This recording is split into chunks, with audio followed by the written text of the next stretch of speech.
नमस्कार दोस्तों, स्वागत है आपका अपने चैनल स्टडी कल्चर में। और जैसा कि हम लोग जानते हैं कि बिहार एसआई का एग्ज़ाम होने वाला है, तो उसी पैटर्न पे मैं प्रीवियस ईयर क्वेश्चन ला रहा हूं ताकि आप जितने भी करंट अफेयर और किस सेक्शन से कितने प्रश्न आते हैं वो आप देख के उस सेक्शन पे ज़्यादा मेहनत कर सके। क्योंकि मैंने यहाँ पे जैसा कि बताया है कि जैसे कि यहाँ पे करंट अफेयर से 15+ क्वेश्चन आते हैं, तो आपको करंट अफेयर पे ध्यान देना है क्योंकि करंट अफेयर से रिजल्ट होता है।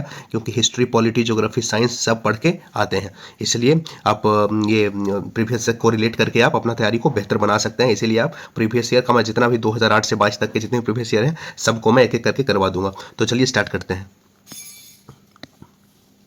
तो पहला क्वेश्चन है कि भारत के महान्यायवादी को नियुक्त कौन करता है। तो देखिए दोस्तों, भारत को जो महान्यायवादी है उसको नियुक्त करता है हमारे राष्ट्रपति नियुक्त करते हैं, याद रखिएगा। और राष्ट्रपति का जो ये मिलता है उल्लेख मिलता है अनुच्छेद 52 में मिलता है, याद रखिएगा दोस्तों। और ये अनुच्छेद 88 के अंतर्गत महान्यायवादी किसी सदन में अथवा उनकी समिति में बोल सकता है, ये भी याद रखिएगा।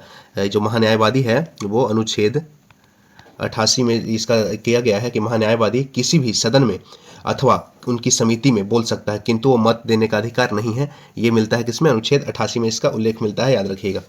चलिए आगे बढ़ते हैं। भारत का राष्ट्रपति अपना त्याग पत्र किसे सौंपता है। तो भारत का जो राष्ट्रपति है अपना त्याग पत्र उपराष्ट्रपति को सौंपता है, याद रखिएगा। किसको सौंपता है? तो अपना उपराष्ट्रपति को सौंपता है, याद रखिएगा, ध्यान रखिएगा। और क्या बोलते हैं उसको, ये जो हमारा ये और इसका जो अनुच्छेद 57 है, याद रखिएगा, अनुच्छेद 57 इसके अंतर्गत आता है कि राष्ट्रपति का जो कार्यकाल है वो 5 वर्षों का रहेगा। उसका जो कार्यकाल का उल्लेख है वो क्या बोलते हैं 5 वर्षों का है। लेकिन उससे पहले अगर ये क्या बोलते हैं ये अनुच्छेद 61 के तहत कि महाभियोग से इसको हटाया जा सकता है, महाभियोग को लाके इसको हटाया जा सकता है इसका। लेकिन कार्यकाल जो होता है राष्ट्रपति का 5 साल का होता है, 5 साल से पहले हटाने के लिए इस पर महाभियोग भी लाया जा सकता है, याद रखिएगा। चलिए आगे बढ़ते हैं। भारत के वर्तमान राष्ट्रपति कौन है। तो दोस्तों देखिए, जिस समय प्रश्न आया था उस समय जो थी राष्ट्रपति जो थे 2008 में कौन थे? उस समय श्रीमती प्रतिभा देवी सिंह पाटिल थी 2008 के समय में, याद रखिएगा। लेकिन अभी जो कौन है? अभी है द्रौपदी मुर्मू, याद रखिएगा। चलिए आगे बढ़ते हैं। और ये जो हमारी द्रौपदी मुर्मू है, याद रखिएगा, 15वीं राष्ट्रपति हैं। ये जो है हमारी द्रौपदी मुर्मू जो है, द्रौपदी मुर्मू जो है, अगर पूछ देगा तो कितने, तो ये 15वीं राष्ट्रपति हैं, याद रखिएगा। इससे पहले जो थे हमारे वो 14वें थे और ये 15वीं हैं, याद रखिएगा। भारत के 23वें ये क्या बोलते हैं सेना प्रमुख कौन बने हैं, बताइए। तो उस समय जो थे दोस्तों, याद रखिएगा, उस समय थे हमारे दीपक कपूर थे, याद रखिएगा। लेकिन अभी जो वर्तमान में है, वर्तमान में जो अभी जो है 29वें हैं, 2023 में है 29वें हैं, याद रखिएगा। और ये जो 29वें हैं अभी वर्तमान में 2023 में कौन है वो है हमारे मनोज पांडे,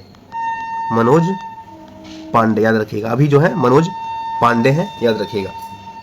और 28वें थे, इससे पहले जो 28वें थे, याद रखिएगा, वो कौन थे? मनोज मुकुंद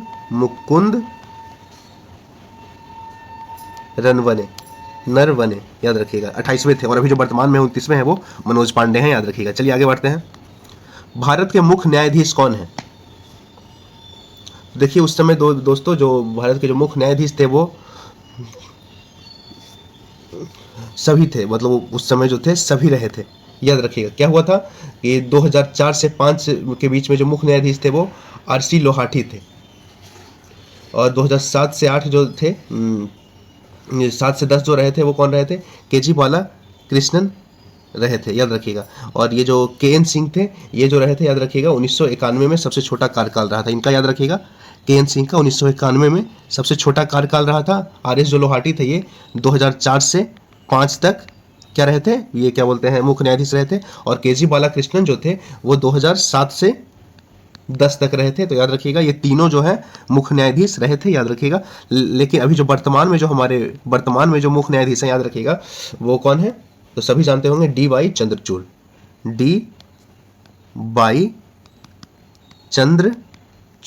याद रखिएगा। अभी जो वर्तमान में है, याद रखिएगा। और वो ये कौन है? ये 9 नवंबर से हैं, 9 नवंबर से हैं, याद रखिएगा। 9 नवंबर 2022 से हैं। और ये 50वें मुख्य न्यायाधीश हैं, याद रखिएगा। चलिए आगे बढ़ते हैं। राज्य मंत्री परिषद किसके प्रति उत्तरदायी होता है? तो याद रखिएगा दोस्तों, ये जो राज्य मंत्री परिषद है वो किसके प्रति उत्तरदायी होता है? ये विधानसभा के प्रति उत्तरदायी होता है, याद रखिएगा दोस्तों, समझे? ये क्या होता है? विधानसभा के प्रति उत्तरदायी होता है। चलिए आगे बढ़ते हैं। बिहार में सड़क निर्माण के लिए सरकार ने किस कंपनी के साथ अनुबंध बनाई है? तो इसका जो आंसर होगा दोस्तों वो याद रखिएगा, बी होगा। उस समय का ये करंट अफेयर एक तरह से मान लीजिए, तांतिया कंस्ट्रक्शन। जूट उत्पादन में बिहार का कौन सा जिला अग्रणी है? हाँ दोस्तों, तो याद रखिएगा कि जो जूट उत्पादन में है भारत का जो पूर्णिया जिला है ये अग्रणी है, याद रखिएगा। ये जो जूट है, जूट को गोल्डन फाइबर भी कहते हैं, गोल्डन फाइबर भी कहते हैं, याद रखिएगा। यहाँ जो है भारत जो है, भारत विश्व का 35% जूट का निर्माण करता है, याद रखिएगा। और बिहार के कौन कौन से जिला में बता दूं, पूर्णिया हो गया, कटिहार हो गया, और सहरसा हो गया, किशनगंज हो गया। ये सब जितने भी हैं दोस्तों याद रखिएगा, सब जूट उत्पादन। हाँ, मधुबनी हो गया, मधुबनी और दरभंगा ये पांचों भी हैं दोस्तों, ये भी जूट उत्पादन में अग्रणी है। लेकिन सबसे ज्यादा कौन है? पूर्णिया है, याद रखिएगा। और भारत में, जैसे भारत में सबसे ज्यादा जो जूट उत्पादन में अग्रणी है वो याद रखिएगा कौन है? वो है हमारा पश्चिम बंगाल। पश्चिम बंगाल पूरे भारत में सबसे ज्यादा जूट का उत्पादन करता है, याद रखिएगा। चलिए आगे बढ़ते हैं। 1857 के विद्रोह में बाबू कुंवर सिंह ने बिहार के किस क्षेत्र से नेतृत्व प्रदान किया था? तो ये दोस्तों याद रखिएगा, 1857 का जो विद्रोह हुआ था उसको ये हमारे जो बाबू कुंवर सिंह थे ये आरा से किए थे। जो ये विद्रोह किए थे वो बिहार के आरा जिले से किए थे, याद रखिएगा। और ये याद रखिएगा, ये जो थे बिहार के आरा जिले के एक जमींदार थे, याद रखिएगा। तो ये बिहार के आरा जिला के थे, याद रखिएगा। और ये बहुत ही 1857 में जो हुआ था, बहुत सारे जगह से क्रांति हुई थी, याद रखिएगा। और इसका केंद्र देख लेते हैं, पहला केंद्र देख लेते हैं और नेतृत्वकर्ता देख लेते हैं, नेतृत्वकर्ता देख लेते हैं। तो देखिए, दिल्ली में जो विद्रोह हुआ था वो उसका नेतृत्वकर्ता जो थे वो कौन थे? बहादुर शाह जफर, याद रखिएगा। फिर कानपुर में भी विद्रोह हुआ था, तो कानपुर में जो थे इसके नेतृत्वकर्ता वो थे हमारे नाना साहेब। लखनऊ में जो हुआ था विद्रोह, उसकी जो नेतृत्वकर्ता थी वो बेगम हजरत महल थी, बेगम हजरत महल। और जो फतेहपुर में जो विद्रोह हुआ था उसके कौन थे? अजीमुल्लाह। और एक और झांसी में हुआ था, सबको पता ही है झांसी में, तो इसके जो नेतृत्वकर्ता थे वो कौन थे? हमारी रानी लक्ष्मीबाई। तो याद रखिएगा दोस्तों, ये भी प्रश्न पूछ लेता है। लेकिन जो हमारे बिहार से किए थे हमारे बाबू कुंवर सिंह किए थे, सबसे ज्यादा उम्र में इन्होंने तलवार उठाया था। तो ये आरा से थे, हमारे बिहार के आरा जिला से थे। नवनिर्मित नालंदा विश्वविद्यालय के विजिटर कौन बनाए गए? ये जो निर्मित जो भी नालंदा विश्वविद्यालय जो कि बिहार में बन रहा है, इसके जो विजिटर बनाए गए कौन? अमर्त्य सेन। इसका हो जाएगा आंसर ऑप्शन ए हो जाएगा, याद रखिएगा दोस्तों। नहीं, ये बात याद रखिएगा, ये विजिटर बनाए गए हैं। देखिए, अरे हाँ देखिए, अरे एक सेकंड, इसके जो विजिटर हैं वो ये बनाए गए थे उस समय बनाए गए थे डॉक्टर एपीजे अब्दुल कलाम, याद रखिएगा। और ये 2011 में, याद रखिएगा, विजिटर पद से इन्होंने त्याग दे दिया था, याद रखिएगा, 2011 में। ठीक है, चलिए आगे बढ़ते हैं। बिहार के लगभग कितने क्षेत्र पर कृषि कार्य किया जाता है दोस्तों? तो बिहार के लगभग पता है 60% हिस्से पे कृषि कार्य किया जाता है। और अभी भी भारत के महान्यायवादी को कौन हटा सकता है? तो भारत के जो महान्यायवादी हैं उनको कौन हटा सकता है? उनको हटा सकता है राष्ट्रपति, समझे? राष्ट्रपति हटा सकता है। और ये जो महान्यायवादी है, महान्यायवादी, इसका जो उल्लेख मिलता है वो मिलता है इसमें अनुच्छेद, किसमें मिलता है? अनुच्छेद 76 में मिलता है, याद रखिएगा। और हम वहाँ जो न्यायवादी है इसका जो वेतन है वो राष्ट्रपति निर्धारण करता है, याद रखिएगा। इसका वेतन भत्ता वो भी याद है। और ये जब तक ये जो है इसका जो पद है वो राष्ट्रपति के प्रसाद पर्यत पद पर रहते हैं। जब तक राष्ट्रपति पद पे है तभी तक, याद रखिएगा। और ये जो है किसी भी मतलब न्यायालय में इसको बैठने का अधिकार है, याद रखिएगा। किसी भी न्यायालय में बैठ के ये बैठ सकता है, इसका अधिकार है महान्यायवादी का, याद रखिएगा। ये सदन के किसी भी सदन का सदस्य नहीं होता है, लेकिन ये जो है ना महान्यायवादी इस सदन की बैठक में भाग ले, किसी भी सदन के, जैसे लोकसभा हो गया या राज्यसभा हो गया, ये दोनों सदनों में ये बैठ सकता है, इसको बैठने का अधिकार है। लेकिन ये सदन का सदस्य नहीं होता है, लोकसभा का न राज्यसभा का, लेकिन ये दोनों में बैठ सकता है। और क्या बोलते हैं, और ये जो वर्तमान में हमारे जो महान्यायवादी हैं वर्तमान में, वो कौन है, याद रखिएगा, आर वेंकट रमनी, ये जो वर्तमान में 2023 में जो है, याद रखिएगा। चलिए आगे बढ़ते हैं। बिहार में कितना प्रतिशत साक्षरता दर 2001 की जनगणना के अनुसार है? तो देखिए दोस्तों, बिहार में 2001 की जनगणना के अनुसार पता है कितना था? बहुत कम था, वो था 47.3। कब था? 2001 की जनगणना के अनुसार। लेकिन जब 2011 का जनगणना हुआ 10 साल बाद, तो हमारा जो ये हो गया, कितना हो गया, ये 61.80 हो गया, याद रखिएगा। ये है अभी वर्तमान में 2011 का जो जनगणना के अनुसार है 61.8 हो गया। लेकिन 2011 का जो जनगणना हुआ था उसमें जो पुरुष साक्षरता दर था वो था 71.20, और जो महिला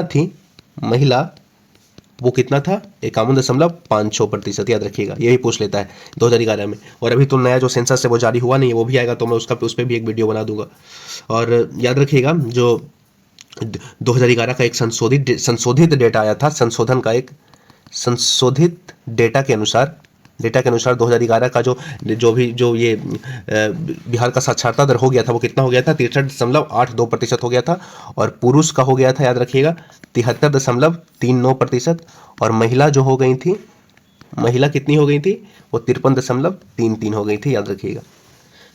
और जो ये सब सर्वाधिक साक्षर जो राज्य था वो, याद रखिएगा, वो केरल था, याद रखिएगा। और केरल में सब कितने हैं? 53.91%। न्यूनतम जो था वो कौन था? हमारा बिहार ही था, याद रखिएगा। न्यूनतम हमारा बिहार था। ध्यानचंद किस खेल से संबंधित है? तो जो ध्यानचंद थे वो हॉकी से संबंधित है, याद रखिएगा। और इनका जो जन्म हुआ था 29 अगस्त को हुआ था, और इसलिए 29 अगस्त को राष्ट्रीय खेल दिवस भी मनाया जाता है हमारे देश में। इनका जन्म कब हुआ था? 29 अगस्त को। इन्हीं के अवसर पर क्या मनाया जाता है, याद रखिएगा। चलिए आगे बढ़ते हैं। शेर शाह के बचपन का नाम क्या था? तो देखिए, शेर शाह का जो बचपन का नाम था वो, याद रखिएगा, फरीद था, याद रखिएगा। ठीक है। और सूर साम्राज्य का इनको संस्थापक भी माना जाता है। सूर साम्राज्य का संस्थापक इनको माना जाता है, शेर शाह सूरी को, याद रखिएगा। जो शेर शाह सूरी का जो जन्म हुआ था, याद रखिएगा, कहाँ हुआ था? बजबारा में, जो कहाँ अभी है? होशियारपुर में, याद रखिएगा। और शेर शाह के पिता का नाम था हसन खां, वो बिहार के सूबेदार जमाल खां के अंतर्गत सासाराम के जागीरदार थे, याद रखिएगा। चलिए आगे बढ़ते हैं। भारतीय राष्ट्रीय कांग्रेस की स्थापना कब हुई थी? तो ये सभी जानते हैं, 1800 कब हुई थी? 1885 में हुई थी, याद रखिएगा। और किनके द्वारा? तो A.O. ह्यूम के द्वारा। इनके द्वारा? A.O. ह्यूम के द्वारा। और इसकी जो पहला जो बैठक था इसका, याद रखिएगा, इसकी जो पहली बैठक हुई थी भारतीय राष्ट्रीय कांग्रेस की, जो ह्यूम के द्वारा, वो बॉम्बे में हुई थी। बॉम्बे में, और कहाँ? तो गोकुल दास तेजपाल संस्कृत कॉलेज के भवन में हुई थी, याद रखिएगा। जो पहला इसका जो ह्यूम द्वारा जो उसका जो बैठक हुआ था वो हुआ था गोकुल दास तेजपाल संस्कृत विद्यालय में, याद रखिएगा। और जो पहली जो अध्यक्षता थी जहाँ जो हुई थी, उसके जो पहला जो अध्यक्षता की थी वो किन्होंने की थी? व्योमेश चंद्र चटर्जी ने, याद रखिएगा। व्योमेश चंद्र बनर्जी ने, याद रखिएगा। ये कुल 72 सदस्यों ने इसमें भाग लिया था, याद रखिएगा, जब पहली बैठक हुई थी तो।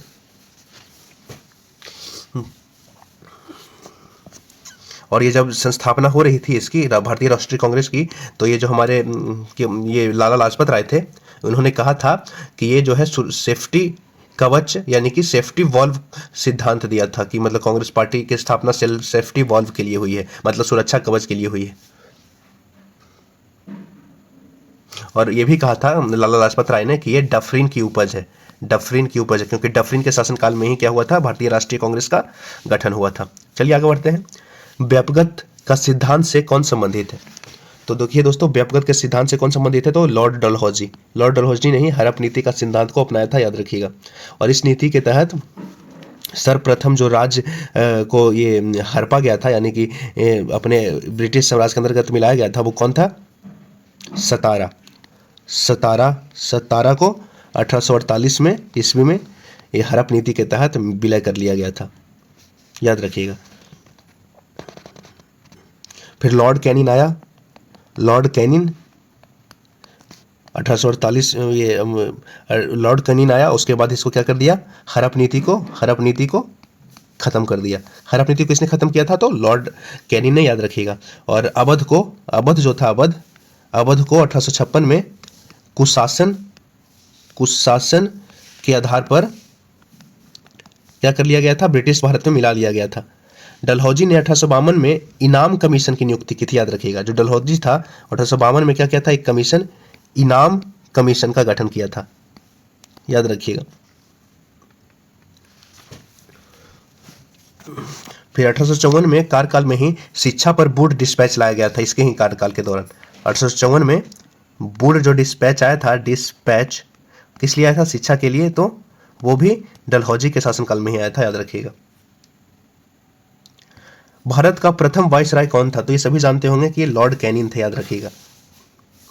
लॉर्ड कैनिन था, याद रखिएगा, क्योंकि विद्रोह के बाद जो था ये जो ईस्ट इंडिया कंपनी था, इससे जो सारा जो पावर है वो क्राउन के हाथ में सौंप दिया गया था, क्योंकि उस समय आया था 1833 का चार्टर एक्ट आया था, 1800 चार्टर एक्ट नहीं, 1857 का क्या आया था? भारत अधिनियम। 1858 का भारत शासन अधिनियम आया था, और उसी के तहत जो पावर ईस्ट इंडिया कंपनी के पास था, उसके बाद ब्रिटिश के क्राउन यानी ब्रिटिश जो महारानी थी, वो पावर उनके हाथ में चला गया था।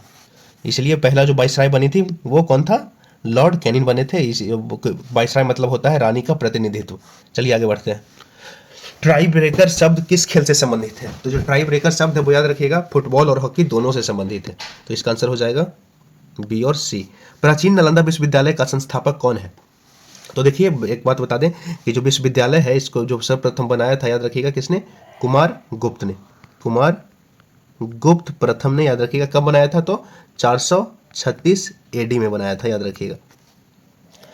नालंदा विश्वविद्यालय जो था इसी नालंदा जो विश्वविद्यालय था, इसको आर्थिक सहयोग भी 2 राजाओं ने दी थी, याद रखिएगा। किसने दी थी? तो एक दी थी क्या? हर्षवर्धन ने, और एक दिया था किसने? पाल वंश के शासकों ने, और पाल वंश के शासकों ने भी दिया था, याद रखिएगा। इसको किसने? ये बख्तियार खिलजी ने इसको जला दिया था, याद रखिएगा। चलिए आगे बढ़ते हैं। मुंगेर निम्नलिखित में से किसकी राजधानी है? मुंगेर जो है निम्न में से किसकी राजधानी थी, याद रखिएगा। तो ये मीर कासिम की राजधानी थी, याद रखिएगा।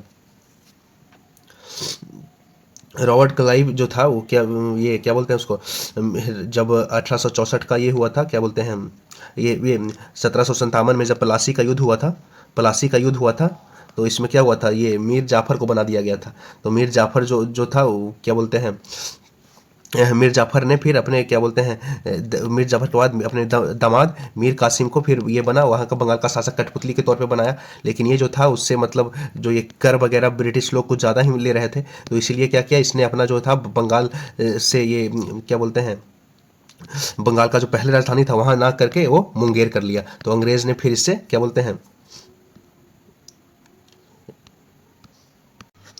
हाँ दोस्तों, तो जैसे मैं बता रहा था कि जो मुंगेर जो राजधानी थी उसको किसकी, तो मीर कासिम की। तो देखिए पहले जब हुआ था, देखिए 1757 का प्लासी का युद्ध, तो यहाँ पे सिराजुद्दौला को ये कूटनीति के तहत मार दिया था। उसके बाद क्या हुआ था, उसी के जो ये थे सेनापति, उसको मीर जाफर को ये बना दिया गया था, क्या बोलते हैं, बंगाल का नवाब बना दिया गया था।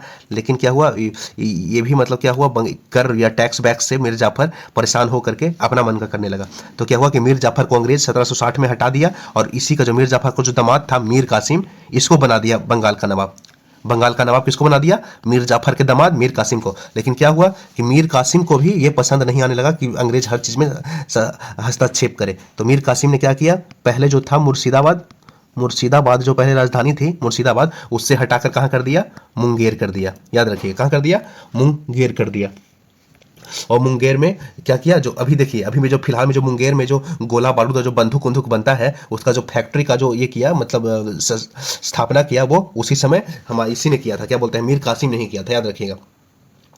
तो ये जो मुंगेर में जो ये क्या किया, गोला बारूद का कारखाना का निर्माण किया, किसने, ये मीर कासिम ने, याद रखिएगा, मुंगेर में। और मुंगेर को ही अपना राजधानी बनाया। और ये इतिहासकार जो हैं, इतिहासकारों ने मीर क्या बोलते हैं, मीर जाफर को, जो इसका मीर कासिम का जो ससुर था जिसको बोलेंगे, मीर जाफर को क्या बोला है, क्लाइव का लोमड़ी, याद रखिएगा। चलिए आगे बढ़ते हैं।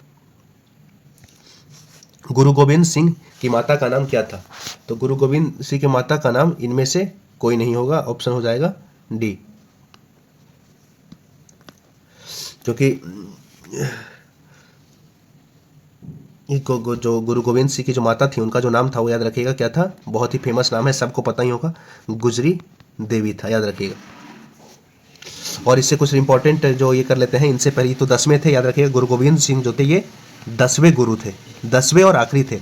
90 जो थे वो याद रखिएगा कौन थे, 90 जो थे इनके पिता कि गुरु गोविंद सिंह के पिता के नाम का क्या था, गुरु तेंग बहादुर, जो कि 90 सिखों के गुरु भी थे, याद रखिएगा। और गुरु गोविंद सिंह सिख के 10वें गुरु हुए, जिनका जन्म जो हुआ, इनका जन्म याद रखिएगा कब हुआ था, 22 दिसंबर को हुआ था, 22 दिसंबर 1666 को हुआ था, याद रखिएगा। और कहाँ हुआ था, याद रखिएगा, पटना सिटी में हुआ था, पटना सिटी, हमारे बिहार के पटना सिटी में हुआ था, याद रखिएगा। और हाँ, पाहुल पर जो प्रणाली है, पाहुल एक प्रणाली होती है, पाहुल प्रणाली, इसकी शुरुआत भी किसने की, याद रखिएगा, गुरु गोविंद सिंह ने, याद रखिएगा। और हाँ याद रखिएगा कि गुरु गोविंद सिंह ने खालसा पंथ की स्थापना की थी, याद रखिएगा। 1699 में खालसा पंथ जो है, इसकी स्थापना भी गुरु गोविंद सिंह ने की थी, याद रखिएगा। खालसा पंथ की स्थापना गुरु गोविंद सिंह ने की थी, याद रखिएगा। इन्होंने सिखों के लिए जो है, सिखों के लिए गुरु गोविंद सिंह ने 5 ककार अनिवार्य किया, याद रखिएगा दोस्तों। 5 ककार जो होता है अनिवार्य किसने किया, गुरु गोविंद सिंह ने किया, ककार, 5 ककार, याद रखिएगा। खालसा पंथ की स्थापना गुरु गोविंद सिंह ने की, और पाहुल प्रणाली की भी गुरु गोविंद सिंह ने की, याद रखिएगा। और इनकी माता का नाम गुजरी देवी था, याद रखिएगा। चलिए आगे बढ़ते हैं। फणीश्वर नाथ रेणु का जन्म कहाँ हुआ था, तो फणीश्वर नाथ रेणु का जन्म हुआ था पूर्णिया में, याद रखिएगा, हमारे बिहार के पूर्णिया में हुआ था। और कब हुआ था इनका जन्म, 4 मार्च 1921 को हुआ था, याद रखिएगा।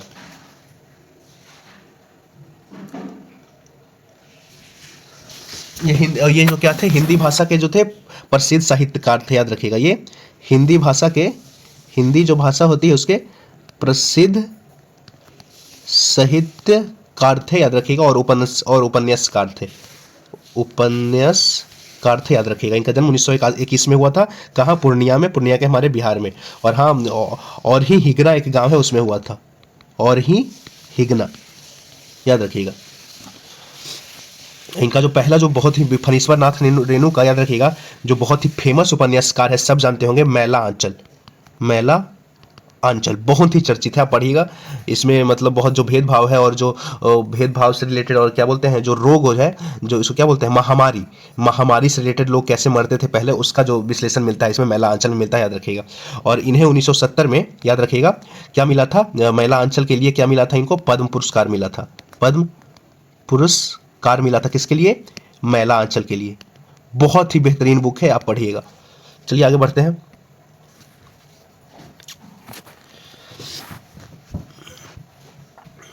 और हाँ, कुछ और भी इंपॉर्टेंट इनके जो मैं बुक बता दूं, याद रखिएगा। मैला अंचल तो एक हो ही गया, मैला अंचल। जुलूस भी है इनका, याद पढ़िएगा, ये भी अच्छा है। जुलूस, कितने चौराहे, कितने चौराहे, दीर्घ पता, दीर्घ पता, याद रखिएगा। चलिए आगे बढ़ते हैं। कामयानी पुस्तक के रचयिता कौन है? तो कामयानी पुस्तक के जो रचयिता है वो याद रखिएगा जयशंकर प्रसाद है, याद रखिएगा। चलिए आगे बढ़ते हैं। अर्थशास्त्र पुस्तक किसने लिखा है? तो ये सब जानते हैं, कौटिल्य ने लिखा है।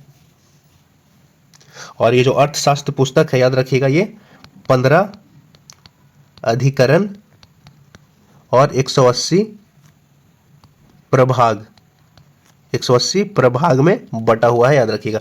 और कौटिल्य को ही चाणक्य और विष्णुगुप्त कहा जाता है, विष्णुगुप्त कहा जाता है। चलिए,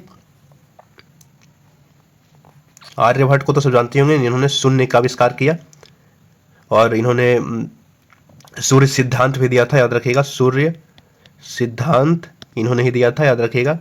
और आर्यभट्टियम और सूर्य सिद्धांतिका पुस्तक इन्होंने लिखी थी, याद रखिएगा। इनकलाब जिंदाबाद का नारा किसने दिया था? तो ये दिया था हमारे भगत सिंह ने, याद रखिएगा। किसने दिया था? हमारे भगत सिंह ने दिया था।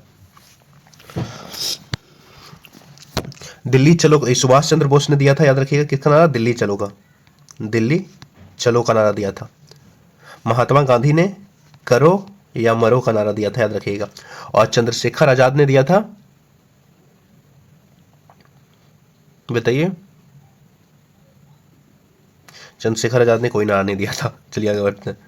बक्सर का युद्ध किसके बीच हुआ था? तो बक्सर का जो युद्ध हुआ था, याद रखिएगा, वो हुआ था बक्सर का युद्ध हुआ था, बताया ना, मीर कासिम और अंग्रेज। क्योंकि मीर कासिम कहाँ अपना शिफ्ट कर लिया था? मुंगेर में। और मुंगेर में गोला बारूद का क्या खोल लिया था? कारखाना खोल लिया था। तो ये अंग्रेज को इस चीज़ से तकलीफ हुई और उसने ये युद्ध, बक्सर का युद्ध किया। कब हुआ बक्सर का युद्ध? तो ये 1764 में हुआ था, याद रखिएगा। और बक्सर का युद्ध में जो था, मीर कासिम के साथ दोस्तों मुगल बादशाह शाह आलम द्वितीय भी थे, तो वो भी पराजित हो गए। तो उसके साथ जो था मुगल का जो ये था, वो भी कम हो गया, वैल्यू भी कम हो गया था। चलिए आगे बढ़ते हैं। बिहार में कुल कितने प्रमंडल हैं? तो देखिए, बिहार में कुल 9 प्रमंडल हैं, याद रखिएगा। बिहार में कुल 9 प्रमंडल हैं, याद रखिएगा। देखिए, पूरा मैं बता दूं, बिहार में कुल 38 जिले हैं, कुल 38 जिले हैं, याद रखिएगा। 38वां जिला जो है, 38वां जिला अरवल है। अरवल जो है वो क्या होना है? 38वां जिला है, याद रखिएगा।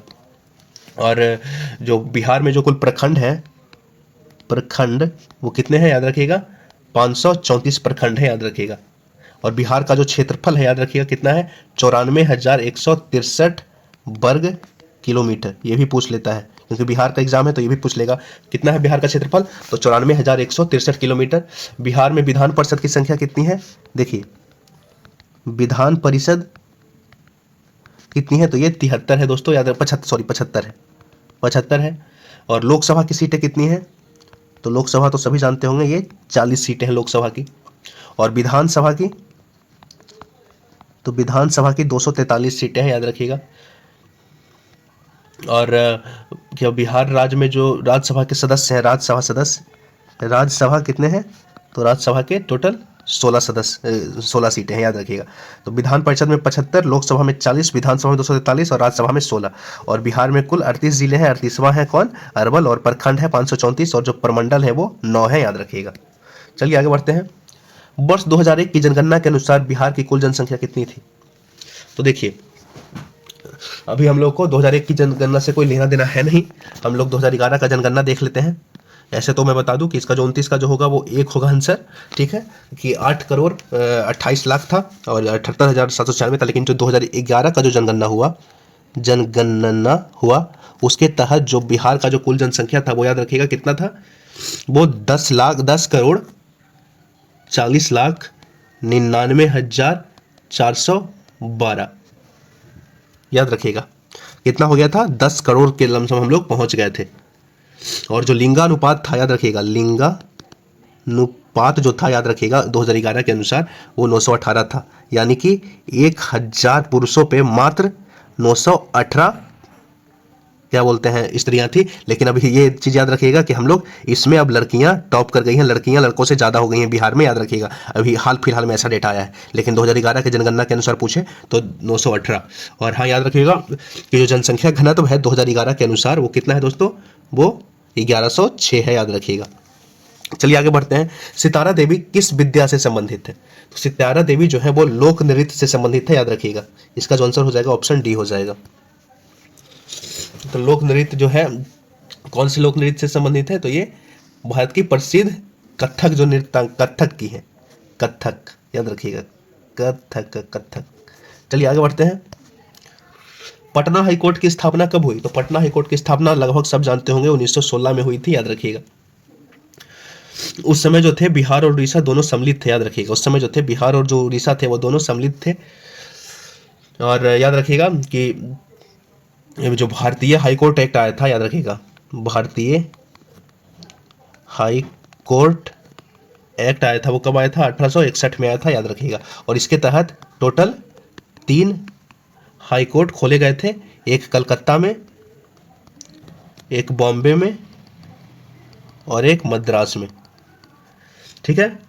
वर्तमान में याद रखिएगा, अभी जो वर्तमान 2023 में वर्तमान में पता है 25 हाई कोर्ट है हमारे भारत में, हाई कोर्ट है, याद रखिएगा।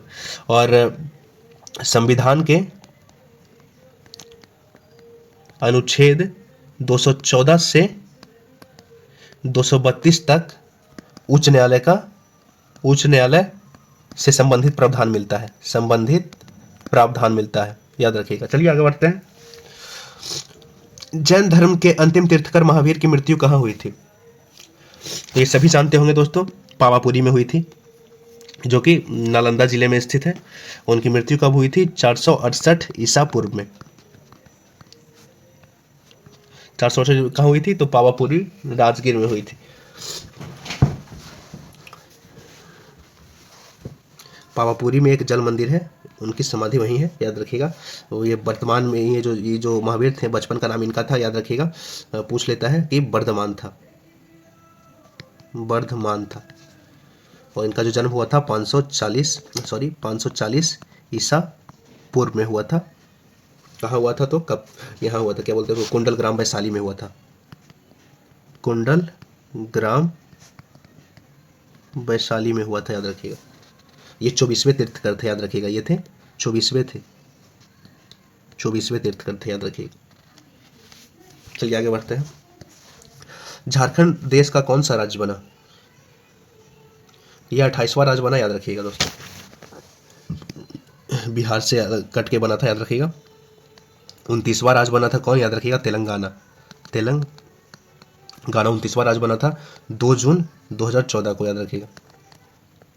लेकिन फिर क्या हुआ कि 31 अक्टूबर 2019 को क्या कर दिया गया? जम्मू कश्मीर को क्या कर दिया गया? विभाजित कर दिया गया। जम्मू कश्मीर में, कश्मीर और लद्दाख में कर दिया गया, आपको तो पता ही होगा। और इन दोनों को क्या बना दिया गया? केंद्र शासित प्रदेश बना दिया गया। तो क्या हुआ? 2 राज्य घट गया, आपको तो पता ही होगा। तो अभी जो वर्तमान 2 केंद्र शासित प्रदेश बना दिया गया, तो आपको पता ही होगा। तो अभी जो वर्तमान में जो कुल राज्य है वो याद रखिएगा 29 नहीं है, वो कितने हैं? एक तो घट ही गया, जैसे कि 29 था। तो ये दोनों को हटा दिया गया राज्य से, तो क्या हो गया? ये 28 राज्य हो गया। तो वर्तमान में जो राज्य है वो 28 ही है। वर्तमान में कितने राज्य हैं? 28 राज्य हैं। और केंद्र शासित प्रदेश कितने हैं? वो 8 है, ठीक है, याद रखिएगा। अब वर्तमान में कितने हैं? 28 राज्य हैं और 8 केंद्र शासित प्रदेश है। क्योंकि देखिए ये जो क्या बोलते हैं, दादरा नगर हवेली और जो दमन दीव था, जैसे कि दादरा नगर हवेली और दमन दीव, जो दीव था, इन दोनों को मर्ज करके, जोड़ करके एक ही केंद्र शासित प्रदेश बना दिया गया। तो क्या हुआ? ये दोनों एक हो गए और ये 2 हो गया। तो टोटल कितना हो गया? टोटल 8 केंद्र शासित प्रदेश हो गया, याद रखिएगा। चलिए आगे बढ़ते हैं। भगवान बुद्ध का जन्म लुम्बिनी में हुआ था। लुम्बिनी कहाँ स्थित है? तो देखिए भगवान बुद्ध का जन्म कहाँ हुआ था दोस्तों, याद रखिएगा। भगवान बुद्ध का जन्म हुआ था नेपाल में हुआ था, क्योंकि लुम्बिनी जो है नेपाल में ही है, याद रखिएगा। और क्या बोलते हैं, इनका जो जन्म हुआ था वो 563 ईसा पूर्व में हुआ था, ठीक है। और ये लुम्बिनी नामक जो स्थान है वो नेपाल में है, याद रखिएगा।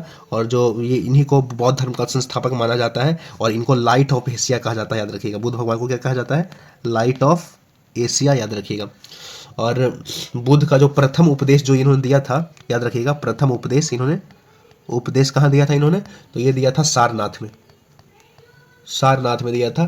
कहाँ, ऋषिपत्तनम में, ऋषिपत्तनम में, याद रखिएगा। उसी को जो पहला जो उपदेश है, इसी को धर्म चक्र प्रवर्तन बोलते हैं। ये जो पहला उपदेश दिया था सारनाथ में, इसी को। और जो ये गौतम बुद्ध थे, इन्होंने सर्वाधिक जो उपदेश दिए वो श्रावस्ती में दिए, ये याद रखिएगा। और इनकी जो क्या बोलते हैं, ये क्या बोलते हैं, महात्मा जो बुद्ध हैं, ये क्या बोलते हैं इनको, ये क्या बोलते हैं, जो महापरिनिर्वाण जो हुआ था, महापरिनिर्वाण जो हुआ था कुशीनगर में, वो कब हुआ था पता है, 483 ईसा पूर्व में, याद रखिएगा। यानी कि, और हाँ, एक और चीज़ मैं बताना भूल गया, ध्यान में नहीं आ रहा है, हाँ याद आ गया, देखिए सॉरी, एक ये जातक नामक एक ग्रंथ है, याद रखिएगा। जातक एक टाइप का ग्रंथ है, इसमें जो है ना बुद्ध भगवान का पूर्व जन्म से क्या बोलते हैं संबंधित जो ग्रंथ है, इसमें ये भगवान बुद्ध के पूर्ण जन्म के बारे में इनका उल्लेख मिलता है। कौन से ग्रंथ में, जातक ग्रंथ में, याद रखिएगा। चलिए आगे बढ़ते हैं। बिहार में लोकसभा सीटों की संख्या कितनी है, तो बिहार में मैंने बताया लोकसभा सीटों की संख्या कितनी है, बिहार में लोकसभा की सीटें कितनी है, 40 है। लोकसभा कितनी मैंने बताया था, लोकसभा की सीटें 60 है। राज्यसभा की सीटें कितनी है, 16 है। विधान सभा की सीटें कितनी है, 243 है। और विधान परिषद कितनी है, परिषद की सीटें कितनी है, तो ये 75 है, याद रखिएगा। चलिए आगे बढ़ते हैं। अंतर्राष्ट्रीय महिला दिवस कब मनाया जाता है, तो ये मनाया जाता है दोस्तों, याद रखिएगा 8 मार्च को। ये तो ऑलमोस्ट सबको पता होगा, क्योंकि आजकल सब लोग सोशल मीडिया पे हैं, तो ये सब मदर डे फादर डे बनाते ही रहते हैं, तो 8 मार्च को, याद रखिएगा। देखिए क्या बोलते हैं, और भी बहुत इंपॉर्टेंट है, जैसे पर्यावरण दिवस पूछ लेता है, आपको तो पता ही होगा। पर्यावरण दिवस ये कब मनाया जाता है, तो ये पूछ लेता है, ये मनाया जाता है कब बताइए, 5 जून को। राष्ट्रीय उपभोक्ता दिवस, राष्ट्रीय उपभोक्ता दिवस यानी कि नेशनल कंज्यूमर डे दिवस कब मनाया जाता है, तो 24 दिसंबर को।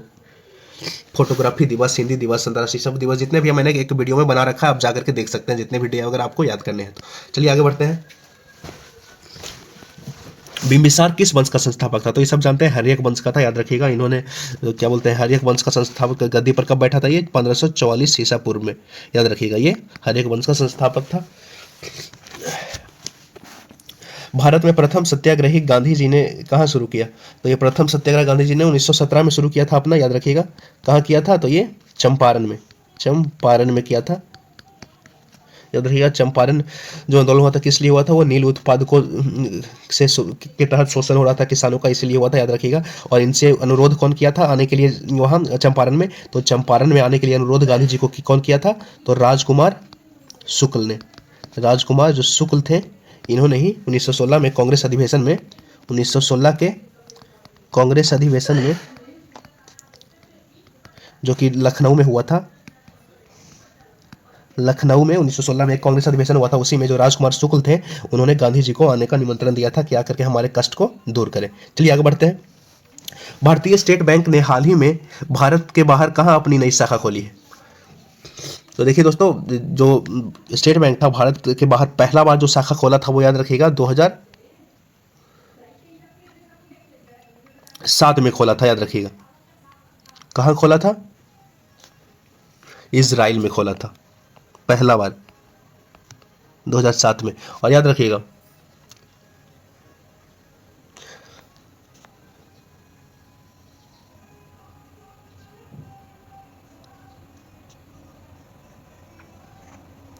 जो इजराइल है, जो भारत पहला बार जो इंडिया के बाहर कोई बैंक अगर कोई खोला था, तो वो 2007 में एसबीआई ने, एसबीआई ने खोला था कहाँ, इजराइल में। और जो सर्वाधिक जो बैंक की शाखा जो भारत के बाहर है वो किसकी है, तो एसबीआई की है, याद रखिएगा। और जो एसबीआई की जो स्थापना हुई थी वो याद रखिएगा कब हुई थी, एसबीआई की स्थापना 1 जुलाई को हुई थी, याद रखिएगा 1 जुलाई 1955 को हुई थी, याद रखिएगा।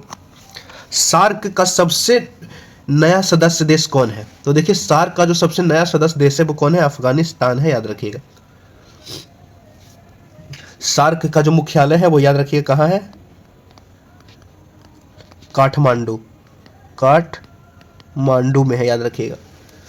और इसके संस्थापक देश जो है वो कौन कौन है, भारत, पाकिस्तान, देखिए बोल देता हूँ, भारत हो गया, पाकिस्तान हो गया, बांग्लादेश हो गया, नेपाल हो गया, भूटान हो गया, श्रीलंका और मालदीव हो गया, और लास्ट में कौन आया, अफगानिस्तान आया। चलिए आगे बढ़ते हैं। संयुक्त राष्ट्र संघ यूएनओ का मुख्यालय कहाँ है, जो संयुक्त राष्ट्र संघ का जो मुख्यालय है वो तो सभी जानते होंगे कहाँ है, न्यूयॉर्क में है, ये याद रखिएगा। और इसका जो क्या बोलते हैं कि जो स्थापना हुई थी 1945 में हुई थी, सभी जानते हैं 1945 में कब हुई थी, 24 अक्टूबर को। शिवाजी को किसने कैद कर लिया था, तो शिवाजी को औरंगजेब ने कैद किया था 1916 में, जो कि जयपुर भवन में कैद किया था। और हाँ याद रखिएगा जो शिवाजी थे इनके लिए 2 कर लगाया गया था, चौथ और सरदेश मुखी। चलिए आगे बढ़ते हैं। महात्मा गांधी कब भारतीय राष्ट्रीय कांग्रेस के अध्यक्ष बने, तो ये 1924 में बने थे, याद रखिएगा, जब हुआ था बेलगांव का कांग्रेस अधिवेशन। बेलगांव का कांग्रेस अधिवेशन जब हुआ था 1924 में, ये था 40वां था, याद रखिएगा, ये 40वां अधिवेशन था, ये याद रखिएगा, जिसकी अध्यक्षता किसने की थी, हमारे महात्मा गांधी ने की थी। और भी देखिए इंपॉर्टेंट अधिवेशन मैं बता देता हूँ, 1916 का जो कांग्रेस अधिवेशन हुआ था इसकी अध्यक्षता किसने की थी, अंबिका चरण मजुमदार ने की थी, मजुमदार ने। 1919 का जो बहुत अच्छा इंपॉर्टेंट अधिवेशन हुआ था, याद रखिएगा, उसमें किसने की थी, तो पंडित मोतीलाल नेहरू ने, याद रखिएगा। 1905 में गोपाल कृष्ण गोखले ने की थी, यही अधिवेशन का भी मैं क्वेश्चन ये बना दूं, वीडियो बना दूंगा, टेंशन मत लीजिए, सब इंपॉर्टेंट वाला बस बना दूंगा। चलिए, बंगाल का विभाजन कब हुआ था, तो सभी जानते हैं 1905 में हुआ था, किसने किया था, तो ये लॉर्ड कर्जन ने किया था, याद रखिएगा। चलिए आगे बढ़ते हैं। राज्यसभा और लोकसभा की संयुक्त बैठक कौन बुलाता है, तो ये राज्यसभा और लोकसभा की संयुक्त बैठक हमारे राष्ट्रपति बुलाते हैं, याद रखिएगा। कौन बुलाते हैं, हमारे। और ये जो संयुक्त बैठक, जो संयुक्त अधिवेशन है, संयुक्त जो अधिवेशन है, याद रखिएगा, संयुक्त अधिवेशन ये तो हमारे राष्ट्रपति बुलाते हैं, लेकिन देखिए संयुक्त अधिवेशन की जो अध्यक्षता करता है ये कौन करता है, ये लोकसभा का अध्यक्ष करता है, याद रखिएगा। जो लोकसभा का अध्यक्ष होगा वही इस संयुक्त अधिवेशन की अध्यक्षता करेगा। और याद रखिएगा ये जो संयुक्त अधिवेशन है इसका जो लेख मिलता है ये अनुच्छेद 108 में मिलता है, याद रखिएगा, ठीक है। और भारत ने अभी तक 3 बार संयुक्त अधिवेशन बुला चुके हैं, याद रखिएगा, कितने बार, 3 बार। एक बार कब आया था, 1961 में, किस लिए, तो दहेज निषेध बिल पर आया था, याद रखिएगा। दूसरा जो आया था वो बैंकिंग बिल पे आया था, कब आया था, तो ये 1978 में आया था। और तीसरा जो आया था ये पोटा कानून पे आया था, कब आया था, 2002 में। तो अभी तक सिर्फ 3 बार ही संयुक्त अधिवेशन बुलाए गए हैं, याद रखिएगा। एक बार दहेज निषेध बिल के लिए 1961 में, एक बार बैंकिंग बिल के लिए 1978 में, एक बार पोटा कानून के लिए 2002 में। चलिए आगे बढ़ते हैं। एक व्यक्ति ग्राम पंचायत की सदस्यता के लिए चुनाव लड़ना चाहता है तो उसकी उम्र कितनी होनी चाहिए, इसका आंसर हो जाएगा ऑप्शन सी, 21। चलिए आगे बढ़ते हैं। नेताजी सुभाष चंद्र बोस अंतर्राष्ट्रीय खेल संस्थान कहाँ स्थित है, बताइए। इसका आंसर हो जाएगा ऑप्शन डी, पटियाला में। जसपाल राणा नाम का निम्नलिखित खेल में से किससे संबंधित है, तो याद रखिएगा दोस्तों ये है किससे, निशानेबाजी से। चलिए आगे बढ़ते हैं। राजा भोज निम्नलिखित में से किस राजवंश से संबंधित थे, तो ये थे दोस्तों परमार वंश से, याद रखिएगा, परमार वंश से राजा भोज संबंधित थे। दिल्ली के लाल किले में स्थित मोती मस्जिद को किसने बनवाया था, तो ये बनवाया था किसने, औरंगजेब ने। चलिए आगे बढ़ते हैं। वर्ष 1857 में मेरठ में प्रथम सिपाही विद्रोह की आग आग किस दिन भड़की थी? तो ये दोस्तों मेरठ में जो भड़की थी वो याद रखिएगा कब भड़की थी, 10 मई 1857 को। और मेरठ में का जो ये क्या बोलते हैं, जो ये विद्रोह की शुरुआत की थी किन्होंने की थी?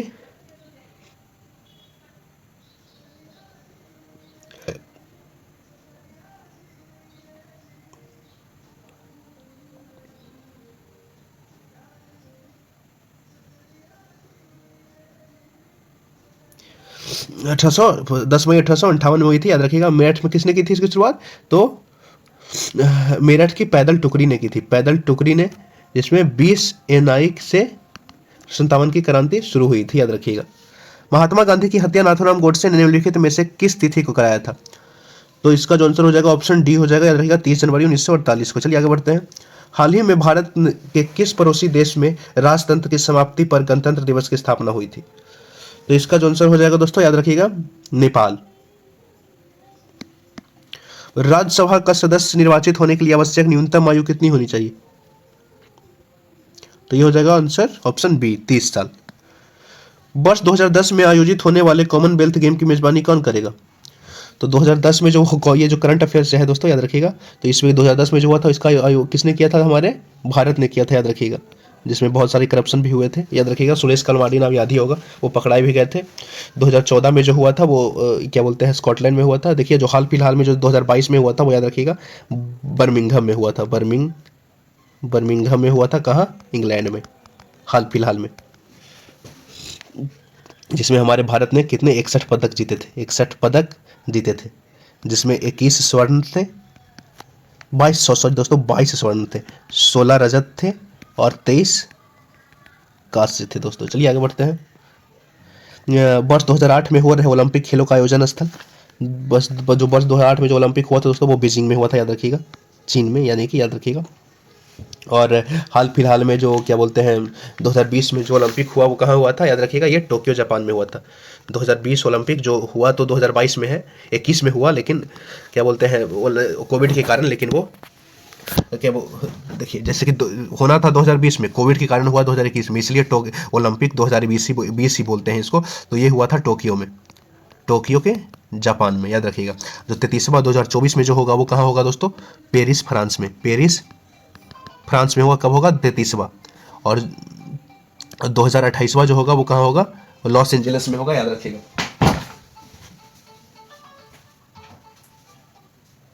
हेलो, हाँ, कौन?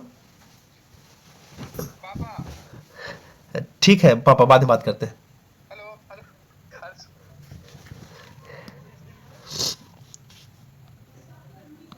सॉरी दोस्तों, पापा का कॉल आ गया था। चलिए स्टार्ट करते हैं फिर से। तो वर्ष 2022 में जो कॉमनवेल्थ का जो मेजबानी कर रहा था वो कौन कर रहा था? वो तो मैंने बता ही दिया, ये तो बता ही दिया कि ओलंपिक 2008 में, जो 2023 में जो हुआ, अभी जो सॉरी जो 2021 में जो हुआ वो कहाँ हुआ?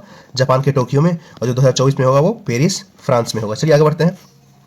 श्वेत क्रांति का संबंध किस क्षेत्र से है? तो सभी जानते हैं दोस्तों, ये दूध उत्पादन से है। तो इसका आंसर हो जाएगा ऑप्शन ए हो जाएगा, याद रखिएगा।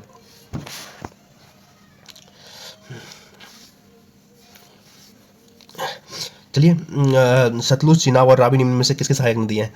तो ये तो सभी जानते हैं कि ये सिंधु की सहायक नदियाँ हैं, सब लास्ट में जाके सिंधु में ही मिलती हैं।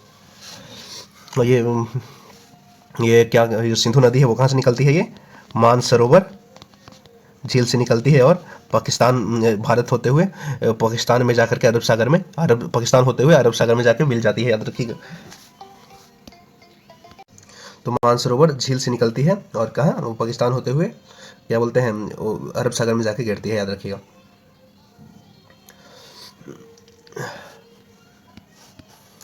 डब्ल्यू जो ई है इसमें भागीदारी द ग्रेट खली का नाम क्या है? तो ये याद रखिएगा दोस्तों, ये है दिलीप सिंह राणा, उनका नाम है, याद रखिएगा। क्या नाम है? दिलीप सिंह राणा नाम है उनका असली में। पंडित रविशंकर का संबंध निम्नलिखित में से किस वाद्य वादन से है? तो याद रखिएगा इनका जो संबंध है वो किनसे है? ये पंडित रविशंकर का किससे है? सितार से है। तो इसका आंसर ऑप्शन ए हो जाएगा। चलिए आगे बढ़ते हैं। निम्नलिखित में से किसे लोक के नायक कहा गया है? तो लोक नायक किन्हें कहा गया है? तो बाल गंगाधर तिलक को कहा गया है, याद रखिएगा।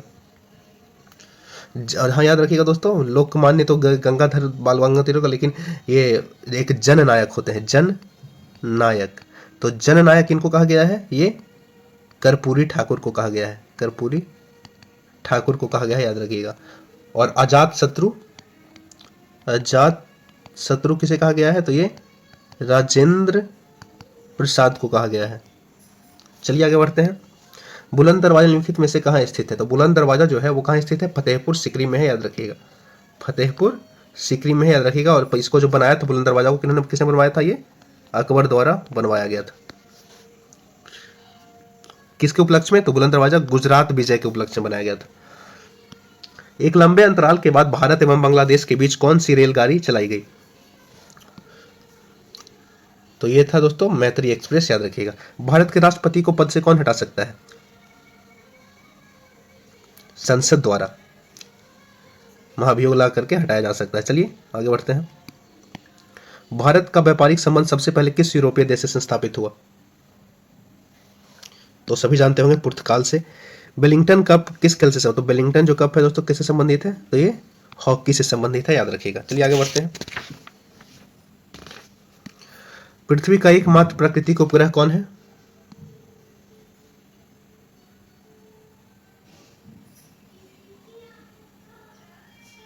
ये दोस्तों यहाँ पे गलत हो गया, यहाँ पे चंद्रमा होगा, चंद्रमा की जगह मैंने टेनिस लिख दिया है, तो ये चंद्रमा है, तो इसका आंसर चंद्रमा होगा। जातक पवित्र, ये तो मैंने बताया था, जातक एक बौद्ध ग्रंथ है, याद रखिएगा। चलिए आगे बढ़ते हैं। स्वेज नौ परिवहन नहर भूमध्य सागर को किसके साथ जोड़ता है, तो किसके साथ जोड़ता है, जो स्वेज जो नहर है वो किसके साथ जोड़ता है, लाल सागर से जोड़ता है, याद रखिएगा। जो स्वेज नहर है वो किसको, जो मेडिटेरियन सी है, मेडिटेरियन जो सी है वो उसको किससे जोड़ता है, स्वेज नहर रेड सी से जोड़ता है, जो स्वेज नहर है। भगवान बुद्ध ने अपने धर्म उपदेश दिए थे कहाँ, सारनाथ में, सभी को पता है, मैंने बताया आगे भी। चलिए आगे बढ़ते हैं। 370 का संबंध किस राज्य से, तो ये जम्मू कश्मीर से। अब ये राज्य नहीं, अब ये केंद्र शासित प्रदेश हो गया, याद रखिएगा। रजनामा फारसी में अनुवाद, और ये इसको जो है निरस्त कर दिया गया है, अनुच्छेद 370 को निरस्त कर दिया गया है। रजनामा फारसी में अनुवाद है, रजनामा जो फारसी में अनुवाद है वो किसकी है दोस्तों, तो ये महाभारत का। चलिए आगे बढ़ते हैं। वह मुगल सम्राट जिसको 2 बार राज्याभिषेक हुआ है, 73 का क्या हो जाएगा, डी हो जाएगा, याद रखिएगा, औरंगजेब हो जाएगा। अंग्रेजों का सुनहरा फरमान कब प्रदान किया गया, तो अंग्रेजों का जो सुनहरा फरमान है वो 1717 में प्रदान किया गया, याद रखिएगा। किसके द्वारा, तो ये फर्रुख सियार के द्वारा, फर्रुख सियार के द्वारा अंग्रेजों को सुनहरा प्रमाण पत्र मिला 1717 में।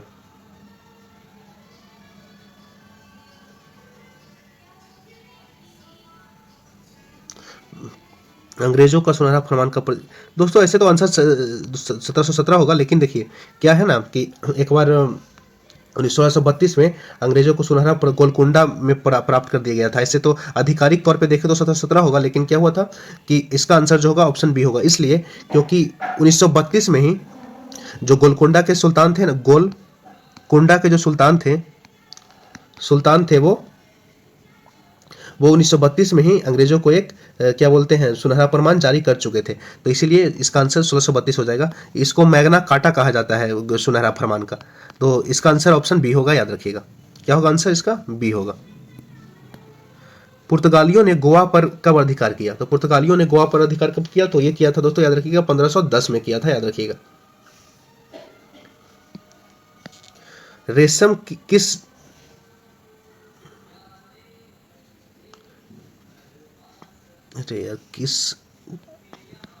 कीड़े, हाँ, रेशम किस कीड़े से उत्पन्न होता है, तो ये जो इसका जो आंसर हो जाएगा दोस्तों, इसका आंसर हो जाएगा ऑप्शन जो होता है रेशम के कीड़े के प्यूपा से। किस से उत्पन्न होता है दोस्तों, सॉरी, किस से उत्पन्न होता है, तो रेशम जो उत्पन्न होता है रेशम के कीड़े के प्यूपा से उत्पन्न होता है, याद रखिएगा। इसका आंसर ऑप्शन बी हो जाएगा। मोबाइल सेल फोन में काम करने के लिए निम्नलिखित में से कौन अति आवश्यक है, तो इसका आंसर हो जाएगा ऑप्शन डी, यानी कि सभी। काम, एक हैंडसेट चाहिए, एक नेटवर्क के लिए एक अच्छा सा नेटवर्क चाहिए, एक सिम चाहिए, तो इसका आंसर ऑप्शन डी हो जाएगा, उपयुक्त सभी। निम्नलिखित में से कौन सा पर्सनल कंप्यूटर के कुंजी पटल की कुंजी परंपरागत टाइपराइटरों में नहीं होती है, मतलब जो टाइपराइटर होता है ना, टाइपराइटर में जो मतलब पुराने टाइपराइटरों में कौन सा ऐसा एक की है, की बटन है जो पहले नहीं होता था, तो हाँ दोस्तों, तो वो जो नहीं होता था वो याद रखिएगा, वो कौन सा बटन है, वो नहीं होता था, वो इंटर। पर्सनल कंप्यूटर में इंटर जो होता था नहीं होता था, याद रखिएगा।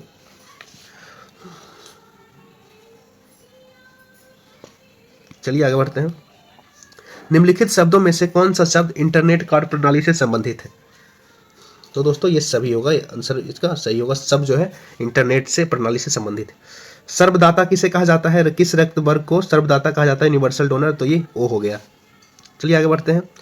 तने की कटाई का प्रयोग निम्नलिखित में से किसे पुनः उगाने के लिए किया जाता है? तो इसका आंसर हो जाएगा ऑप्शन डी, गन्ना। सॉरी दोस्तों, इसका आंसर हो जाएगा ऑप्शन डी, गन्ना। एड्स का पूर्ण रूप क्या है? इसका आंसर हो जाएगा ऑप्शन सी, सॉरी इसका आंसर हो जाएगा ऑप्शन सी, एक्वायर्ड। ए से हो जाएगा एक QUI, acquired immune deficiency syndrome. इसका आंसर हो जाएगा ऑप्शन सी। दूध के फटने पर कौन सा एसिड उत्पन्न होता है? तो 83 के सी, लैक्टिक एसिड। संतरे किसके प्रबल स्रोत हैं? तो ये हो जाएगा विटामिन के, याद रखिएगा। इसके स्रोत है तो ये विटामिन के। इसमें क्या पाया जाता है? विटामिन सी पाया जाता है। विटामिन सी का जो रासायनिक नाम है वो क्या है? Ascorbic acid. चलिए आगे बढ़ते हैं। इनमें से कौन सा रोग मच्छरों में होने वाला रोग नहीं है? मच्छरों, तो ये तो सब जान रहे होंगे, फाइलेरिया मच्छर से होता है, मलेरिया भी, डेंगू भी, लेकिन घेंघा जो है नहीं होता। इसका आंसर जो हो जाएगा ऑप्शन डी हो जाएगा। पालक के पत्ते किसके प्रबल स्रोत है? तो सब जानते हैं पालक के पत्ते किसके स्रोत है? तो कैरो, बताइए। तो ये आयरन के स्रोत हैं, यानी कि आयरन के प्रबल स्रोत है, याद रखिएगा। चलिए आगे बढ़ते हैं। दंत क्षय का कारण है, तो दंत क्षय का जो कारण है वो कौन है? बैक्टीरिया है, याद रखिएगा, बैक्टीरिया जनित रोग है। एंटीटॉक्सिन का इंजेक्शन किसकी रोकथाम के लिए दिया जाता है? तो जो एंटीटॉक्सिन का जो इंजेक्शन है वो किसकी रोकथाम के लिए दिया जाता है? तो ये टिटनस के रोकथाम के लिए दिया जाता है, याद रखिएगा। चलिए आगे बढ़ते हैं। अल्बर्ट आइंस्टीन एक प्रसिद्ध क्या थे? तो ये भौतिक शास्त्री थे, याद रखिएगा। इसका आंसर ऑप्शन सी हो जाएगा। टेलीफोन का आविष्कार किसने किया? तो ये सभी जानते हैं, अलेक्जेंडर ग्राहम बेल ने किया था। थॉमस एल्वा एडिसन ने बल्ब का आविष्कार किया था। गैलीलियो ने दूरबीन का किया था। जी मार्कोनी ने रेडियो का किया था, सबको पता ही होगा। चलिए आगे बढ़ते हैं। भाप के इंजन का आविष्कार किसने? तो ये जेम्स बॉट ने किया था, सबको पता ही होगा। और PSLV का क्या अर्थ है? तो सभी जानते हैं PSLV का जो अर्थ है दोस्तों वो पोलर सैटेलाइट लॉन्च व्हीकल है। P से क्या होता है?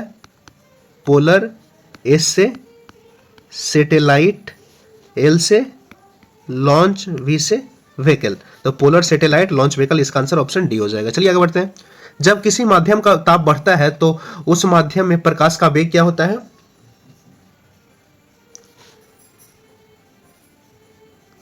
तो इसका आंसर क्या हो जाएगा? Option C. क्योंकि जैसा कि मैंने बताया था आपको कि जो लाइट है, लाइट को ट्रेवल करने के लिए किसी माध्यम का जरूरत नहीं होता है, तो याद रखिएगा। क्योंकि माध्यम कोई भी हो, चाहे हवा हो ना हो या कुछ भी हो, इसमें लाइट के स्पीड पे किसी भी प्रकार के ताप घटा दो बढ़ा दो कोई प्रभाव नहीं पड़ता है। तो ताप बढ़ा देने से भी जो इसका जो वेग होगा वो अपरिवर्तित रहेगा। इसका आंसर ऑप्शन सी हो जाएगा। मुख्यतः निम्न गैस ग्लोबल वार्मिंग के लिए जिम्मेदार है। तो 94 का आंसर हो जाएगा ऑप्शन ए, कार्बन डाइऑक्साइड। चलिए आगे बढ़ते हैं। निम्न में से किसे अपरंपरागत ऊर्जा स्रोत का उपयोग होता है? निम्न में से किसमें अपरंपरागत ऊर्जा स्रोत का उपयोग होता है? तो इसका आंसर हो जाएगा 95 का क्या हो जाएगा? ऑप्शन सी हो जाएगा, सौर लालटेन। निम्न यंत्र में विद्युत धारा का मापन करते हैं, तो इसका क्या हो जाएगा? इसका हो जाएगा क्या हो जाएगा इसका हो जाएगा ऑप्शन डी, एमीटर। चलिए आगे बढ़ते हैं। डायनमो यह यंत्र है जो निम्न को परिवर्तित करता है, तो ये क्या करता है? डायनमो यांत्रिक ऊर्जा को विद्युत ऊर्जा में, तो इसका आंसर ऑप्शन बी हो जाएगा। गैल्वेनाइज्ड यानी कि गैल्वेनकृत लो छत्रों पर निम्न में से किसकी परत चढ़ी होती है? छड़ों होते, ये नहीं होगा दोस्तों, याद रखिएगा। यहाँ पे एक क्या बोलते हैं उसको, क्वेश्चन में ही कुछ गलती मैंने लिख दिया है, तो इसका जो होगा लौह, चीज लौह नहीं है, ये पता क्या है? ये लौह है, लौह चादरों। तो जो गैल्वेनीकृत जो लौह चादर होती है, इस पे किसकी परत चढ़ी होती है? तो इस पे दोस्तों जो परत चढ़ी होती है वो किसकी होती है? जिंक की होती है, याद रखिएगा, यानी कि जस्ता का। तो इसका आंसर ऑप्शन सी हो जाएगा। चलिए आगे बढ़ते हैं। पृथ्वी में उपलब्ध सबसे कठोरतम पदार्थ है, तो ये सभी जानते होंगे कि पृथ्वी पे जो उपस्थित सभी जो कठोरतम पदार्थ है वो कौन है? तो वो है डायमंड, यानी कि हीरा। वाशिंग सोडा किसका सोडा किसका सामान्य नाम है? तो ये है दोस्तों, याद रखिएगा, तो ये सोडियम कार्बोनेट यानी कि NaCO3, याद रखिएगा। इसको ये भी बोलते हैं NaCO3, इसका जो फॉर्मूला होता है 10H2O होता है, याद रखिएगा। इसको हम लोग क्या बोलते हैं, बासिंग सोडा भी बोलते हैं। तो इसी के साथ मैं वीडियो खत्म करता हूं दोस्तों। मैं ये 15 दिन के अंदर एग्जाम से पहले मैं सारा प्रीवियस ईयर खत्म करवा दूंगा। ये 15 दिन के भीतर सारा प्रीवियस ईयर खत्म हो जाएगा आपका। धन्यवाद दोस्तों। वीडियो अच्छा लगे तो लाइक और सब्सक्राइब कीजिए। धन्यवाद दोस्तों।